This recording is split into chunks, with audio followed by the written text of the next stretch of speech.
Christmas Eve. I hope you all are having a great day today.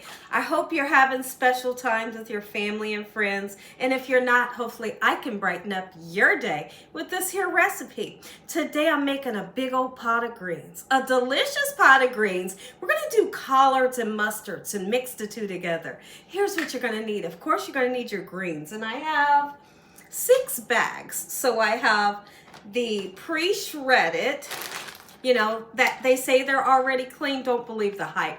Clean them yourself, okay? And there could be some stems in there that we need to take out, but I'll be showing you in today's video how to clean your greens and make sure that they don't have any sand in them. You're gonna need a nice sweet Vidalia onion and some beautiful fresh garlic. When you choose your garlic, I'm gonna always suggest that you are using fresh garlic versus the kind that's packed in oil or packed in a jar of water. And I have some beautiful, beautiful smoked turkey legs. Okay, matter of fact, it's a wing. Okay, it's a huge wing. And I'll talk about other meats that you can use for your greens to make them taste spectacular. In this pan here, this is my green pan. I have about this much water, okay? Or you could use broth if you'd like. The spices we're going to be using today is a pinch or 2 of sugar for sure. We're going to be using some garlic and some red pepper flakes. Those are a must.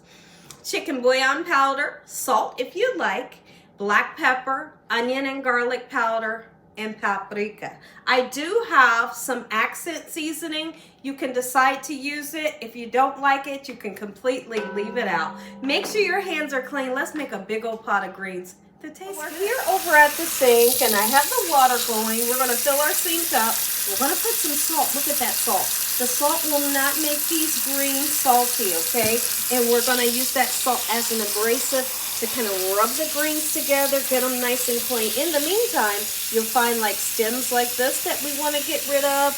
You might find some leaves that you need to discard of. But you go through it, and several times we will drain this water and refill it up about 5 different times until the water runs clean and you don't feel any sand on your greens. When you're making a pot of greens, one of the first things that you must do is get a broth going, okay? Because when we put our greens into the pot, you want to have it going into a flavorful pot, right? How do we achieve that? Okay, so whether you're using bacon, if you were using bacon, you would fry it up, use some of that bacon grease, and then saute up some onion and some garlic, okay? And then you can put your greens and your water into that flavor. If you were doing ham hocks or something smoked like the smoked turkey wing, you have to cook it for maybe an hour and a half. Wait for it to get tender and release amazing smoky flavor into your pan. And then we add the greens in. And that's how you make flavorful greens. So in my pan here, and I know you guys can't see, but several times during this cooking process, I'm recording myself today because everybody's out, you know, getting last minute shopping and different things done. I have about this much water. Okay, so what we're going to do, we're going to take this knife and we're going to make little slits into your ham hock or your smoked turkey leg, your smoked turkey wing. It just kind of gets things to going, okay? We're going to put all our meat in here. It's going to release amazing flavor. In the meantime, it's going to start getting nice and tender, okay? And then what we're going to do is, let's go ahead and do this now. I'm going to take this beautiful fresh piece of garlic and I'm going to kind of whack it just like that. It helps to take the skin off, okay? But not only that, helps to break it down. Don't have real big, huge pieces of garlic in your greens, okay? Break it down as much as you can. It's gonna go in there. It's just gonna kind of melt down into flavor land. This is the kind of flavor you want for greens, okay? So let's go ahead, get that beautiful fresh garlic right in. Okay, this is all our aromatics, things that are gonna smell and taste delicious. Okay, so now I have the sweet Vidalia onion. Anytime I'm cooking greens, sweet Vidalia onion is gonna be best. It has such a lovely flavor that you are going to absolutely love. Okay, so I'm gonna put all the the whole onion in, okay? Just kind of medium size, nothing super special. Let's just get it broken down and put right into this pot, and we're gonna season up our meat. Let's just season it up with some salt, garlic, and onion powder and get things to boiling here. In the meantime, I gotta make my way back over to that sink and make sure that those greens are super clean. If you don't clean your greens, they're gonna have a gritty taste. They'll taste like sand. You'll taste sand. Okay, and so that's the whole purpose of really cleaning them, making sure there's not no little bugs or leaves inside of your greens. Let's go ahead and put our onion and garlic powder right in, and on purpose, even though I'm using fresh garlic and I'm using fresh onions, you still want onion and garlic powder, always a must. There we go, perfect. Now we can take our greens that we have cleaned so carefully. We're gonna put it into our pot here. Our meat is beginning to tenderize. The whole house smells amazing with that smoked turkey, the onions, the fresh garlic. Okay, let's go ahead and put our greens right in, just like so. And this looks like a whole lot of greens. It is, right? But a lot of people think that once you put it in a pan, like, oh no, I have too many greens. You don't, because they cook down. Just trust me on that. It's just like cabbage. Once it begins to heat up, it wilts down, so you'll have plenty of room in your pan. Let's go ahead and put a lid right on. Now, there's no reason in seasoning it right now. Season it right now, you can't stir it. Everything's gonna come flying out the pan. So once it wilts down, we'll double in and put all of our seasonings in. If you want to leave the sugar out, by all means you can, but me personally, anytime I make greens, I feel like it deserves to have maybe 2 pinches of sugar and a little bit of vinegar. It really ups the flavor of what greens are really supposed to taste like. Wait on our greens to cook down. Y'all can go ahead and watch me make this roast.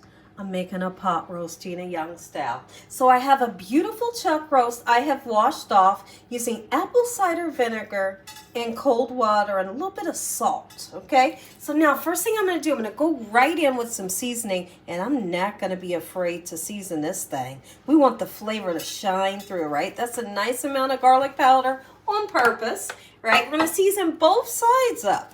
I'm gonna use some black pepper, just like so. Oh my goodness, it smells amazing. We're gonna put some paprika. It is never gonna be smoked paprika unless I'm making like an Indian food, right? There we go, gorgeous. We're gonna put some salt. If you don't wanna use salt, you can always use chicken bouillon powder. You know you can. Okay, lovely. We're gonna let these spices kind of really seep down into this beautiful beef for just a second. So now I have a gorgeous piece of fresh garlic, and I want to break it down just like this. We're going to take the skin off, and guess what I'm going to do? I'm going to push this whole clove without the skin right into the nooks and the cranny of the roast. It's going to make for a delicious roast. Wherever you see like a little hole, you can put that clove in there. Just like that, wherever you want, okay? So now we're gonna flip it over. We're gonna get that other side seasoned so those spices have a couple minutes to really seep down into the meat before we start cooking. Y'all are enjoying this view today. Super exciting to get a video of the roast being cooked and the greens at the same time. I'm excited for this roast. It's been a while. My family is waiting with anticipation for this roast. All right, gorgeous. Let's get us some nice paprika, and then we're going to begin to chop up some veggies. So now when I start this roast, I'm not putting the vegetables in with the roast right now. What I want to do is I want to start the roast to cooking, right? And once the roast is like half the way cooked, then I'll double back and put these gorgeous potatoes in. If you have potatoes like this, you can put them in whole. Of course, you wouldn't take the skin off, you know. But if they're too big for you, you can do like I like to do and just cut them down the half like this. I'm using some pepperoncinis. Pepperoncinis make for a delicious roast, and I got some baby carrots, and of course we're going to use some onion and bell pepper. Okay, so we're going to take some of those potatoes that are just a bit big and break them down just like this. And then we're going to cut up some bell peppers and onions. I'm using a 9x13 baking pan to cook this roast in. And we're going to put some beef broth in the bottom of the pan to keep that roast nice and juicy as it cooks, you know. I'm going to do some special techniques that's going to make your roast taste amazing. We're using ketchup. When you make a roast, use ketchup. Ketchup is so delicious in your roast recipe. You don't need a lot. A little bit goes a long way, but it really changes the whole flavor. And we're going to be using some Worcestershire sauce. Okay, so we're going to turn around. Let's bring our baking pan into the equation.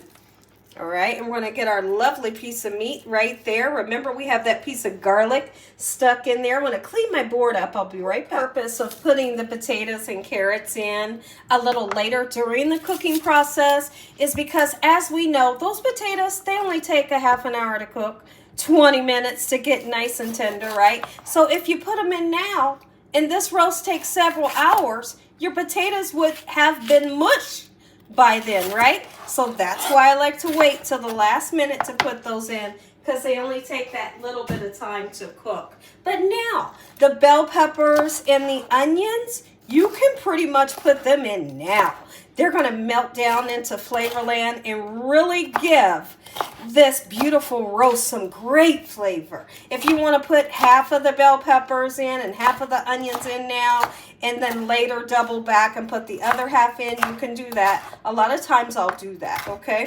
So let's go ahead, put some of these bell peppers right in with this meat. On top, underneath, around the side, and we'll leave some, okay? And so now we're going to take the onion and do the same thing. Doesn't matter how you slice or dice it, just really get it into the pan, right? Do it. Just a nice rough chop. Quick and simple. Are you all done with your holiday shopping? Are you doing anything special? Are you just kind of relaxing for the holiday? Being honest, we're just relaxing for the holiday. We're not doing anything special. We're not going all out doing anything special. We're just, we're going to eat good. We're going to eat good and enjoy each other, but that's about it. Let's go ahead and get us some ketchup in. We're just going to put the ketchup on just like this. You don't have to stir it in. Trust me. Trust me on this one here. You could also use a tomato paste if you would like.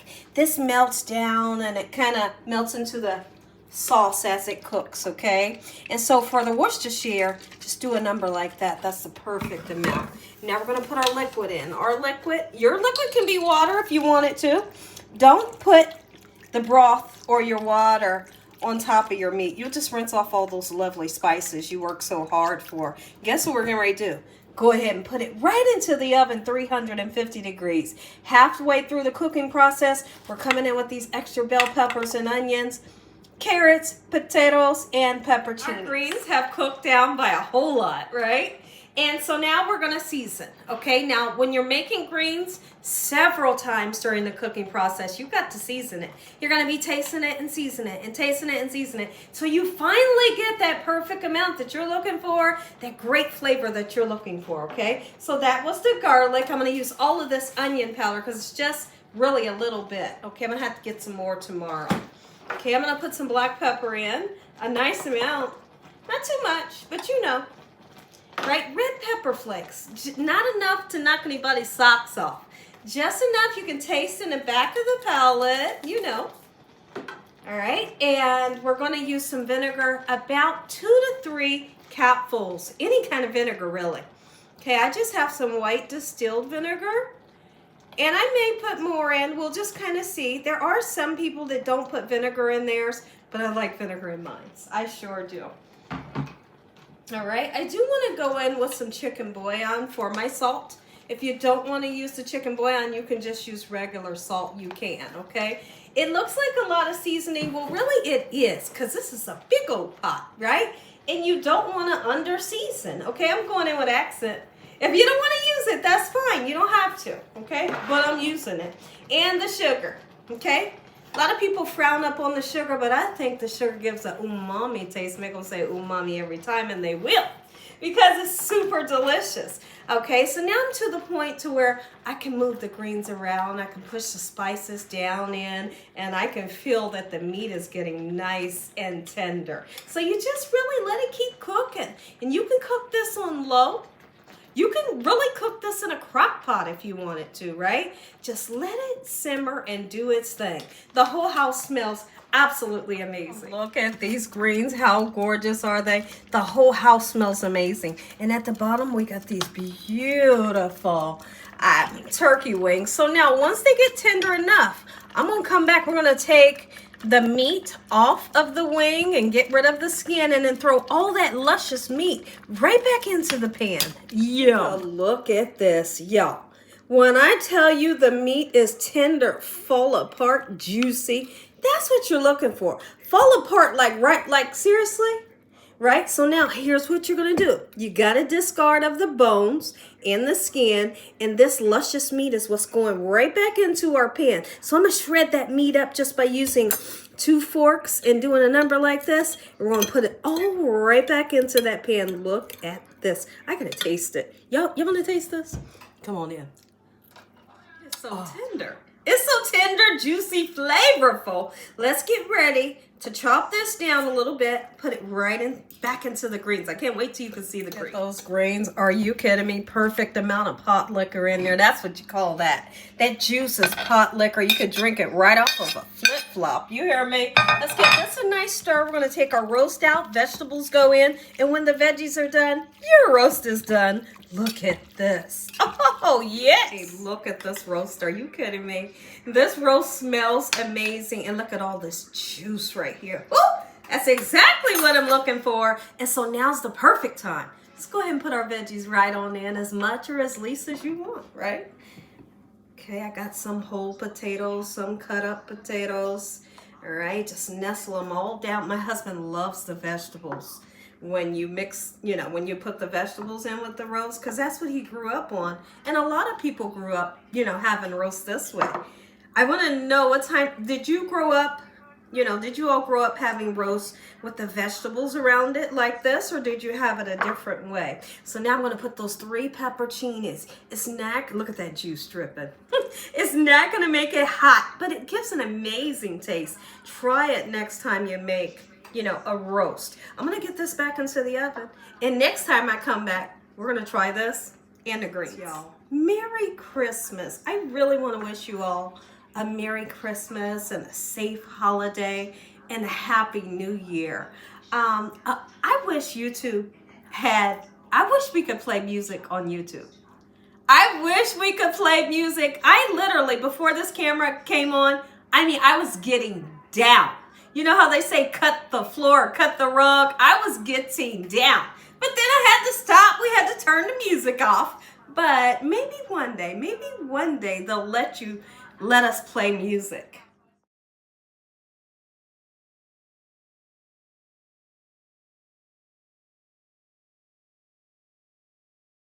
Dinner is served. Take a look at these greens. Are you kidding me?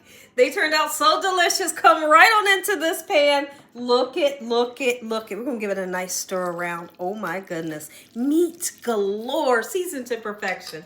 If you enjoyed this video, give me a thumbs up. If you ain't subscribed, what you waiting on? Tell your family and friends. Tell the world what Gina's doing every single day in this kitchen. And Father, we thank you on today for this meal, your hedge of protection and your love. Amen. Look at this roast. Look at that part right there. Oh my goodness. Are you kidding me? Now listen, the key to your roast. Don't slice it right away. Don't pull it apart. Let it set for a minute. You have to let the meat set, and then we're going to shred it apart up in this. Look at this potato. Are you kidding me? Tell the world about Gina. Merry Christmas.